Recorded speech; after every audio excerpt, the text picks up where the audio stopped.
After the end of World War II, many countries were in a difficult economic situation. This conflict not only destroyed infrastructure, but also left many countries with limited financial resources and a lack of agricultural machinery and equipment for construction and renovation.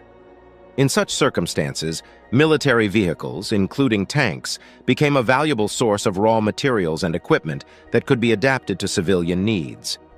In the post-war period, many countries struggled with a shortage of tractors and other agricultural machinery, which posed a serious challenge to agriculture. To increase the efficiency of agricultural production, tanks and tracked vehicles were transformed into agricultural tractors by installing special attachments. This made it possible to cultivate the land and increase yields. Carrying out forestry work, such as tree skidding, required durable and powerful equipment. Tanks were transformed into forestry machines by installing winches, saws, and wood grabbers. They provided invaluable assistance in forest management. The destruction after the war required enormous efforts to rebuild the infrastructure. Tanks and tracked vehicles were transformed into construction cranes that could be used to perform a variety of construction tasks, such as digging trenches, demolishing buildings, and moving heavy materials.